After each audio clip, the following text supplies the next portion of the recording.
The house sat at the end of a long gravel drive in the hills outside Richmond, Virginia, a place built for a family that no longer gathered there.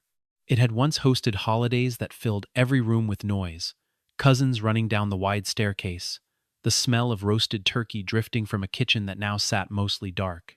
By late autumn, the maples had gone the color of rust and blood, and the wind stripped them bare a little more each day, scattering leaves across a lawn that no one bothered to rake anymore. The shutters had begun to loosen on their hinges, and the paint along the porch railing had started to peel in thin curling strips, small signs of a house slowly being forgotten by the family it was built to hold. Inside, on the second floor, in a room that smelled faintly of medicine and old wood, Harold Holloway lay against a stack of pillows, listening to his own heart struggle to keep time. He was 76 years old, a retired judge who had spent 4 decades deciding what was fair, presiding over a courtroom where he had learned to separate the honest witness from the practiced liar with little more than a glance. Now he could not decide how many mornings he had left, and no verdict he had ever handed down felt as final as the one his own body was quietly delivering. The doctors had stopped pretending months earlier, speaking now in careful phrases about comfort rather than recovery, about managing what remained rather than reversing what had already been lost. His heart was failing, slowly and then not so slowly, weakening a little further with each passing week, and everyone in that house knew it, except, it seemed, the one person who should have known it best.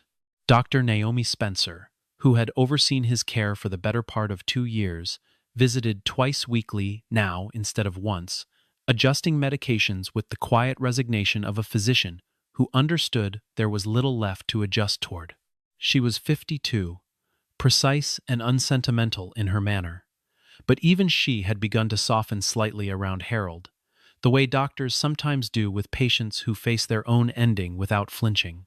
She often stayed a few extra minutes after her exams, not because there was more medicine to discuss, but because the old man's calm in the face of his own decline seemed to require, in some small way, to be witnessed.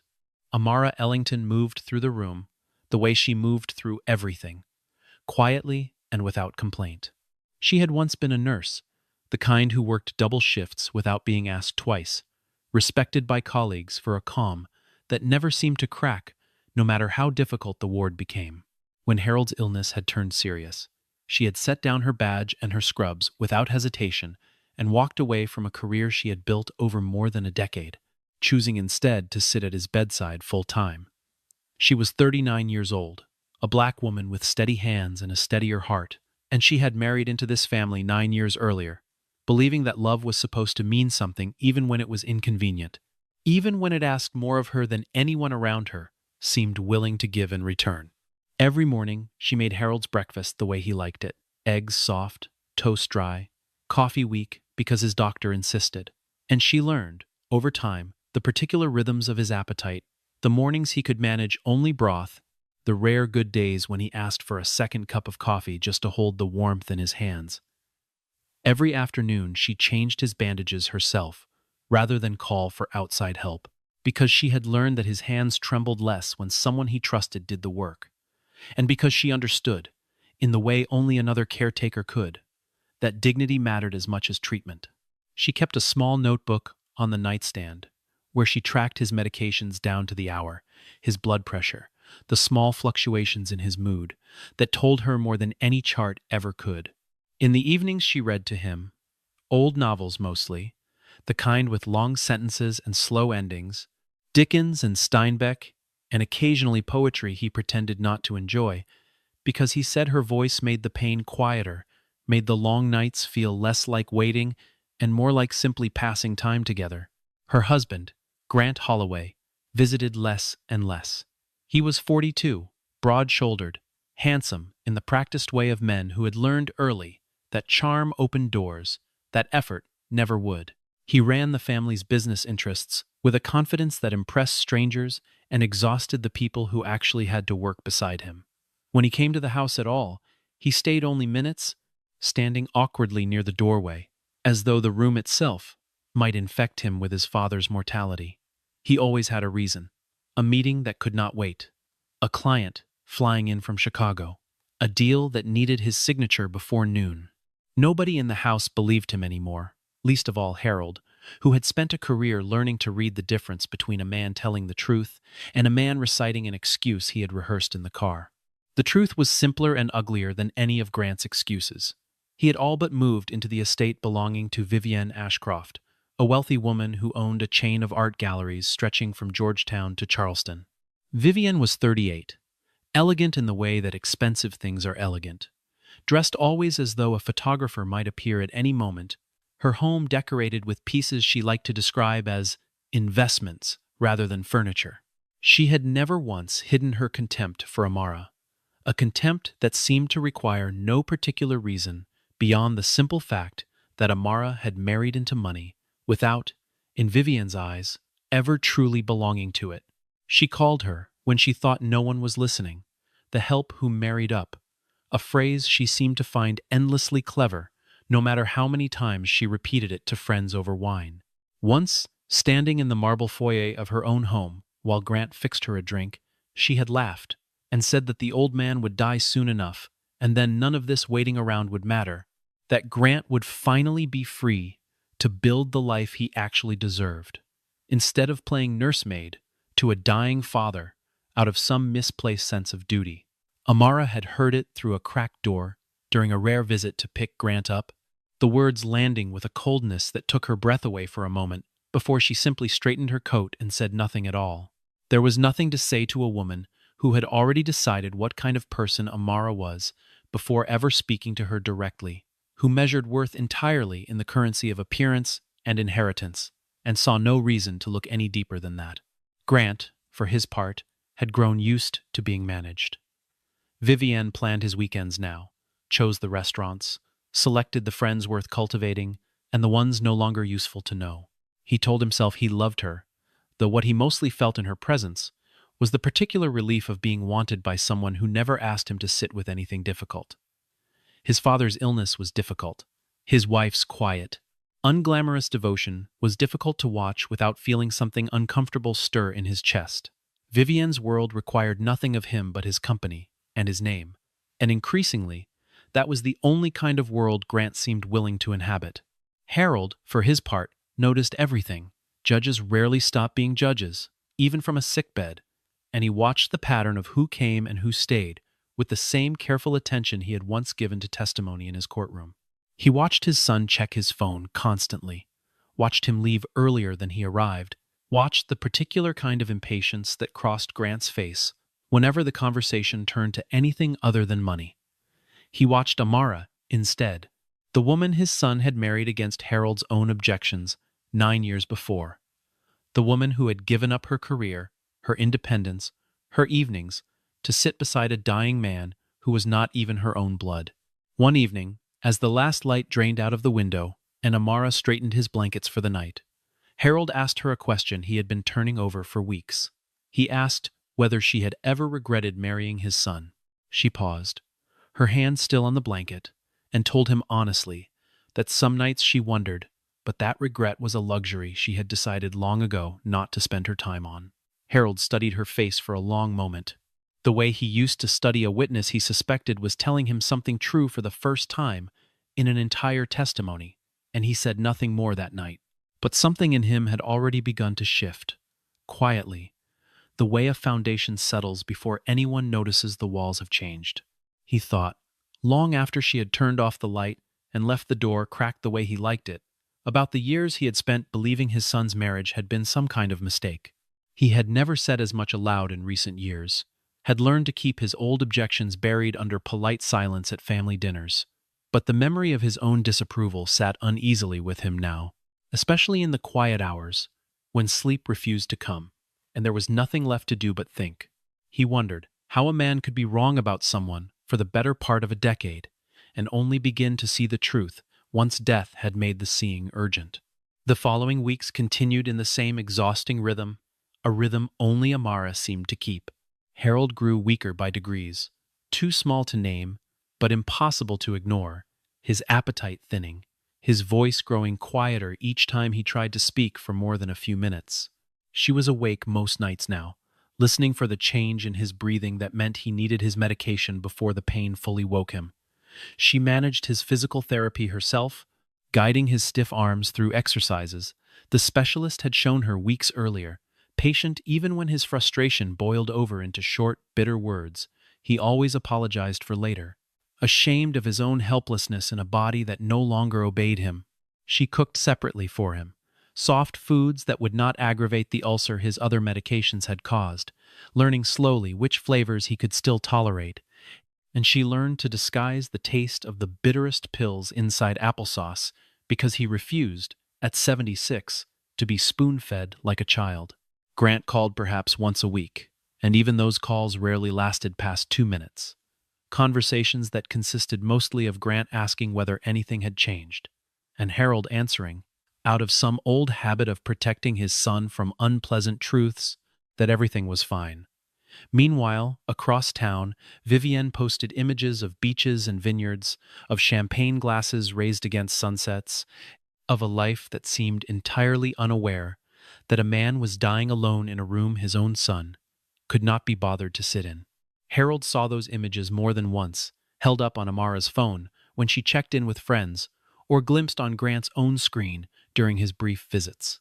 He said nothing about it, not once, though his jaw would tighten in a way that Amara had learned to recognize as the closest thing to anger the old judge allowed himself anymore.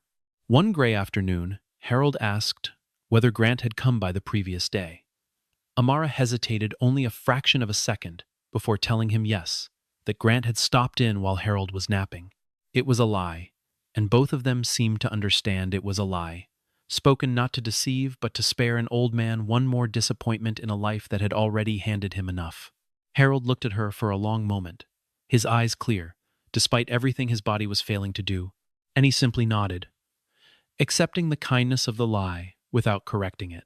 That night, after she had gone to make his tea, Harold picked up the phone on his nightstand and dialed a number he had not called in months, the private line of Edmund Carlyle, his oldest friend, and the only lawyer he had ever fully trusted. Edmund arrived 2 days later, driving up the same gravel road in a car that had seen better decades, carrying a briefcase that had likely witnessed more of Harold's life than most of his own family had. He was 61, silver-haired, precise in his movements, a man who had held Harold's will and countless of his secrets for over 30 years without ever once betraying either. They had met as young lawyers decades earlier, sharing a cramped office with a single window and a coffee machine that never worked properly, and somewhere in those early years of long nights and small victories, a friendship had formed that outlasted careers, marriages, and the slow accumulation of age. Harold trusted him, the way he trusted almost no one else left alive, and Edmund had never once given him reason to regret it. Harold asked that the meeting be kept private, that no one in the house be told he had visitors, and Edmund, who understood without needing an explanation, simply nodded and drew the study door shut behind them. The room still smelled faintly of the pipe tobacco Harold had given up years earlier on his doctor's orders, and stacks of old law journals lined the shelves, untouched but never discarded. Edmund settled into the leather chair across from Harold's desk, the same chair he had occupied for countless conversations over the decades, and waited for his old friend to begin. Harold began by asking a single question. He wanted to know who, in Edmund's observation over the years, had actually cared for him, day after day, without complaint, without reward, without ever once asking what she might gain from it. Edmund did not need to think long before answering. He said that he already knew, that anyone paying attention already knew, and that the name was Amara. Harold nodded slowly, as though a fact he had suspected for a long time had finally been confirmed by a source he trusted completely. They spent the following hours going through the entirety of Harold's estate, the properties, the investment accounts, the collection of vintage watches he had spent a lifetime assembling, the farmland that had belonged to his own father before him. Harold spoke, at one point, about the son he remembered from decades earlier, a boy who had once cried at his mother's funeral and promised to take care of the family name. That boy, Harold said quietly, and had somewhere along the way been replaced by a man who understood only the value printed on a balance sheet. He did not say this with bitterness, so much as with the exhausted clarity of a man who had finally stopped pretending otherwise. By the time the light outside had faded to a deep blue, Harold instructed Edmund to prepare a new will, one that reflected what Harold now believed to be true rather than what tradition or expectation demanded. Edmund asked no further questions. He simply took notes in his careful, lawyerly hand and promised to return within the week, with the documents drawn up exactly as instructed. When Edmund came back, he found Harold sitting upright, stronger than he had been in days, as though the decision itself had given him a temporary reserve of will his failing body could still draw upon. Harold read every page slowly, his eyes tracing each line the way he once traced arguments in a courtroom, searching for weakness, for ambiguity, for anything that might later be challenged. Finding none, he picked up his pen with a steadiness that surprised even Edmund, and signed his name at the bottom of the final page. No one else in the house was told. No one else would know, for weeks yet, what the old man had done behind that locked study door. Vivienne, meanwhile, had already begun planning a future she considered practically guaranteed. She was certain that Harold's death, whenever it came, would deliver Grant an inheritance vast enough to fund the sort of life she believed she deserved, and she had never been shy about pushing her opinions on how that money should eventually be spent. She pressed Grant to consider selling the family estate the moment it became available, arguing that a house that old carried more expense than sentiment. She suggested unloading his father's watch collection to a private buyer she knew in New York, watches that Harold had spent 40 years accumulating one careful purchase at a time. She even mentioned, almost casually, that the old farmland out past the county line would fetch a fortune from developers looking to build new subdivisions. Grant, eager to please her, and increasingly detached from whatever loyalty he still owed his father, agreed to each suggestion in turn, treating his father's legacy as though it were already liquidated and spent. He spoke of the farmland the way one might speak of an old car, no longer worth the trouble of maintaining, forgetting, it seemed, that his own grandfather had once walked those same fields at dawn, that Harold had spent countless weekends of his own childhood learning to work that soil before he ever set foot in a courtroom. Vivienne had never seen the farmland herself, and had no particular interest in doing so, only in what its sale might eventually fund, a renovation of her Charleston gallery, perhaps, or the vacation property she had been eyeing along the coast. He did not know that Harold, resting in his room one afternoon with the window cracked for fresh air, had overheard the tail end of one such conversation carried faintly up the stairwell, their voices drifting up through the old house's thin walls, the way sound always seemed to travel in a home, built long before anyone worried much about insulation. He heard his son's voice agreeing to sell the farmland without so much as a pause to consider what it had meant to the family before him. He heard Vivienne's laugh, bright and satisfied, already counting money that was not yet hers, already speaking as though Harold were nothing more than an obstacle whose eventual absence would simply clear the way for a life she had already begun planning down to the smallest detail. Harold did not call out. He did not confront them, did not ring for Amara to come and witness what he had heard. He simply lay back against his pillows and allowed himself, for the first time in weeks, something that looked almost like relief rather than anger.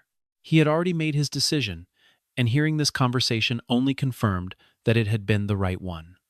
When Amara came in later that evening to check his temperature, she found him unusually thoughtful, his eyes tracking her movements around the room, with a tenderness she could not quite place.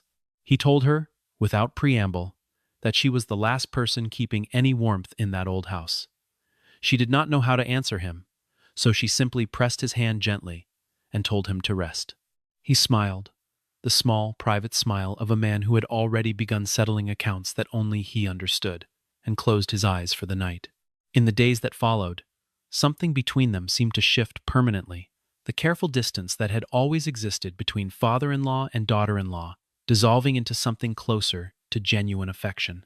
Harold began asking about her own life before she had married Grant, about the small town in North Carolina where she had grown up, about the mother who had raised her alone after her father passed when Amara was only 12. She told him about nursing school, about the exhaustion of double shifts, and the satisfaction of holding a frightened patient's hand through a difficult night. And Harold listened with the same careful attention he had once given to closing arguments, as though her story mattered as much as any case he had ever presided over. She told him, too, about the early years of her marriage to Grant, before ambition had hollowed something out of him, when he had still seemed capable of the kind of tenderness she had once believed defined him. Harold nodded slowly at this, understanding, perhaps better than anyone, how a person could lose themselves gradually to the pursuit of things that ultimately meant very little. He confessed that he had watched his own ambition cost him time with Eleanor in their early years together, time he could never recover no matter how many years of devotion followed, and he told Amara that regret, more than illness, was the thing he feared most in these final months. In the days that followed, Harold spoke more than he had in months, as though some pressure inside him had finally been released. He told Amara about his late wife, Eleanor, a schoolteacher he had married 60 years earlier, describing the particular way she used to hum while grading papers at the kitchen table. He confessed, in a voice thinner than she had ever heard from him, that he had once opposed Grant's marriage to her, back when Grant first brought her home 9 years before. He admitted he had believed, foolishly, that a family like his required a certain kind of wife, someone who fit a picture he had never bothered to examine too closely. He told her he had been wrong, that watching her these past months had taught him more about loyalty than 30 years on the bench ever had, and he said he was sorry, plainly and without excuse, for the years he had spent silently disapproving of a woman who had turned out to be the only one who truly stayed. Amara wept then, quietly, the kind of crying that comes not from sadness, but from the sudden release of something carried too long without acknowledgement. Harold reached over and patted her hand the way a father might, and told her that kindness, real kindness, always took time to be seen properly, but that it was never wasted, not truly, not in the end. A few days later, on an afternoon when his strength seemed briefly restored, Harold asked her to open the drawer of his nightstand and retrieve a small brass key. He placed it in her palm and closed her fingers around it, telling her only that it belonged to the safe in his study, and that she would understand its purpose when the time came. He did not explain further, and she did not ask him to. Something in his eyes told her that this was not a moment for questions, only for trust, and trust was something she had never once withheld from him. Harold's decline accelerated after that. The weeks turned into days that blurred together, marked mostly by the sound of his labored breathing and the soft creak of the old house settling around them both. Grant still did not come, even as his father's condition worsened, occupied instead with preparations for a lavish birthday celebration. Vivienne insisted on hosting at her estate, complete with catered dinners and champagne towers, and a guest list that included half the city's wealthiest families. Amara sat with Harold through those final nights, holding his hand as his breathing grew shallower, listening as his words grew fewer and further between. In one of his last coherent moments, he squeezed her hand with what strength remained in him, and told her simply that he was grateful, that whatever came next, he wanted her to know that her presence had mattered more than she would ever fully understand. On a quiet morning not long after, with the first gray light barely touching the curtains, Harold Holloway passed away peacefully, Amara's hand still resting in his. Grant arrived at the estate that same morning, pulling into the driveway just as the black hearse rolled slowly up the gravel path to collect his father's body. He stepped out of his car in a tailored coat, his expression arranging itself into something resembling grief only after he registered the vehicle waiting there. It was, everyone would later note, remarkably good timing for a man who had barely visited in months.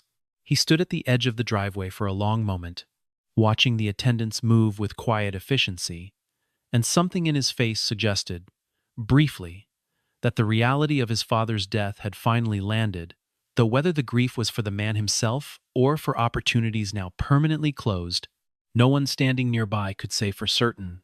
Amara watched him from the porch, saying nothing, offering no comfort because none seemed genuinely wanted. She thought, in that strange, suspended moment, of all the nights Grant had not been there, all the mornings he had not called, and she felt neither anger nor forgiveness, only a tired kind of clarity about exactly who her husband had chosen to become. The funeral itself was a carefully composed performance, held 3 days later in a small stone chapel not far from the county courthouse where Harold had spent so much of his career. Grant stood at the front of the chapel, tears sliding convincingly down his cheeks, accepting condolences from business associates and old family friends who murmured about what a devoted son he had always been, about how difficult these final months must have been for him. Few of them knew the truth of those final months, the empty visits, the excuses, the birthday missed for a deal in Chicago. Amara stood quietly toward the back, dressed simply in dark gray, rather than black, saying little, absorbing the strange sensation of watching a stranger's grief performed in place of the real thing she alone had carried for so long, night after night, in a room none of these mourners had ever once entered. Edmund Carlyle stood near the family pew as well, watching the proceedings with the careful, unreadable expression of a man who already knew things the rest of the room did not, his eyes occasionally drifting toward Amara with something like quiet respect. Dr. Naomi Spencer attended too, standing near the back beside Amara, and at one point reached over to squeeze her hand gently, a small gesture of recognition between two women who understood exactly what those final months had actually required. The moment the service ended and the last guests had filtered out toward their cars, Grant approached Edmund directly, his composure shifting almost instantly from grief to business. He asked, without much delicacy, when the will would be read. Vivienne, standing close beside him in a black dress that had clearly been chosen for how well it photographed, wore the confident smile of a woman who considered the outcome already settled. Edmund studied them both for a moment, before answering simply that the reading would take place in 3 days' time, at his office downtown, and that all relevant parties would be formally notified. 3 days later, the family gathered in a wood-paneled conference room at Edmund's law office, sunlight cutting through tall windows onto a long table polished to a mirror shine. Grant sat at the head of the table, dressed in a dark suit, radiating the quiet confidence of a man who believed the outcome of the next half hour was merely a formality. Vivienne sat beside him, her hand resting possessively on his arm. Amara sat further down the table, hands folded quietly in her lap.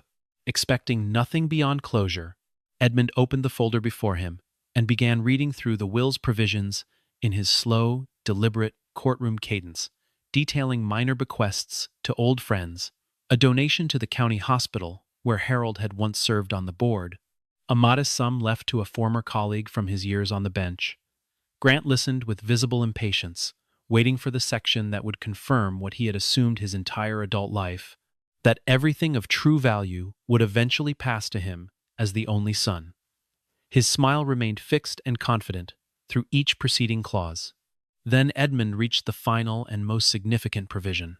He read aloud, in the same even voice he had used for everything else, that the primary estate, including the family home, its remaining investments, and Harold's most valued possessions, would pass to the person who had genuinely stood beside him until the end. Every eye in the room turned, almost involuntarily, toward Amara. Grant's easy smile collapsed into something closer to disbelief. Vivienne rose halfway from her seat, her composure cracking for the first time since she had walked in, demanding to know what exactly Edmund meant by such vague and unusual language. Edmund did not answer immediately. He let the silence stretch just long enough for the room to feel the full weight of it, the way he had once let silences stretch in courtrooms decades earlier, when he still practiced litigation alongside Harold. Instead, he reached back into his folder and withdrew a sealed envelope, along with a slim leather folder marked with Harold's own handwriting. He explained, calmly, that Harold had personally prepared this addendum during their final private meeting, along with supporting documentation he had insisted be included, and that the envelope had been signed and witnessed just weeks before his passing, in the presence of 2 independent witnesses, whose signatures appeared clearly at the bottom of every page. Grant's hands had begun to shake slightly, though whether from anger or the first creeping edge of understanding, it was difficult to say. He kept repeating that his father would never have done this, that someone must have influenced him, manipulated a dying man in his most vulnerable hour, and his eyes moved accusingly toward Amara as he said it. She said nothing in response, only sat with her hands folded and her gaze steady, absorbing the accusation without flinching, the way she had absorbed so much else over the past year. The folder contained a care journal Amara had kept diligently throughout the final months. Every dosage, every appointment, every small crisis recorded in her own careful handwriting, never once intended for anyone's eyes but her own reference. Somewhere in those pages, Harold had apparently found the journal himself one quiet afternoon while she stepped out to collect his prescriptions, and had spent an hour reading through months of her careful, exhausted notes before asking Edmund to have it copied and included among the documents. Alongside it were copies of hospital records, confirming the countless hours she had spent managing Harold's treatment personally, records that listed her as the primary point of contact for nearly every medical decision made in that final year, records Dr.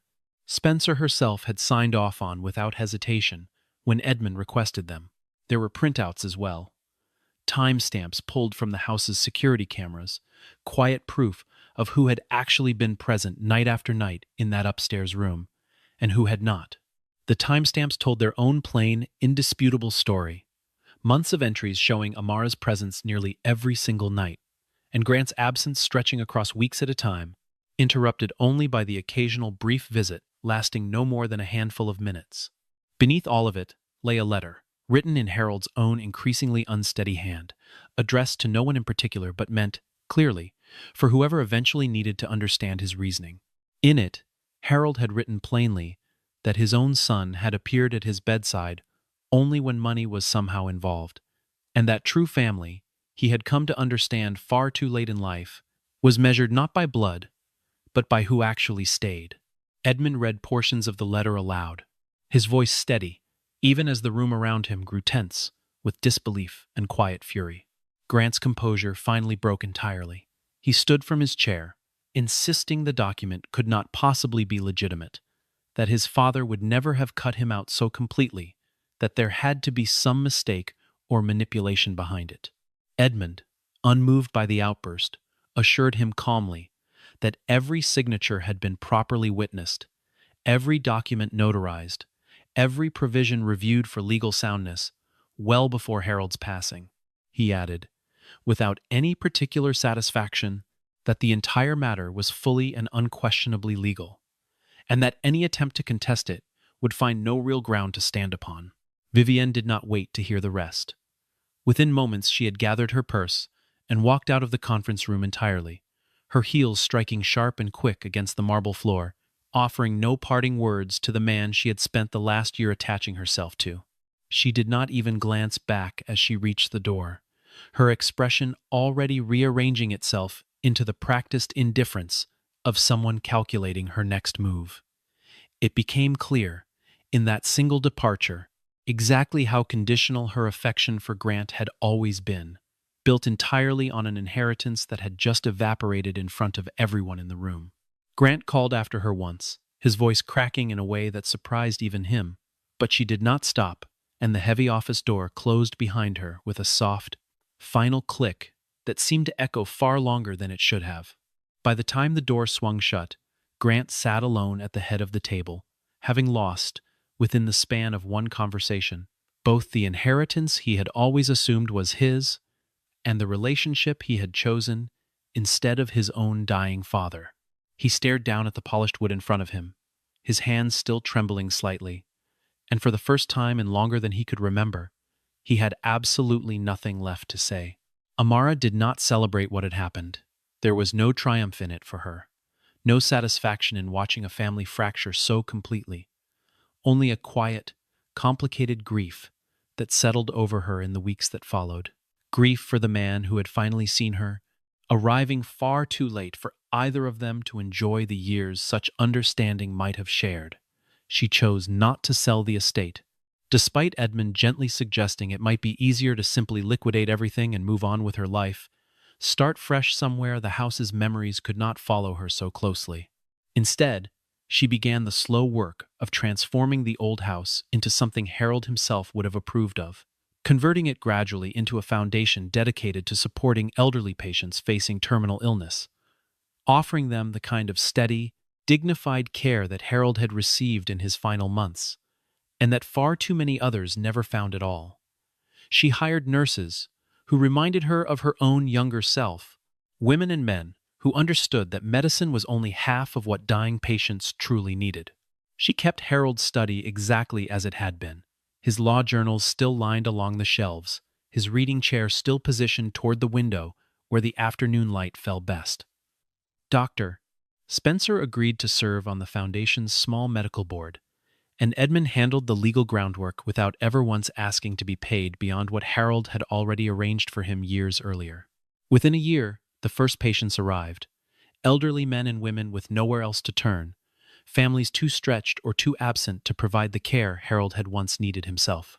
Amara walked those halls the way she once walked hospital corridors, checking in on each resident personally, remembering names, remembering the small details that made people feel less like patients and more like the human beings they still were.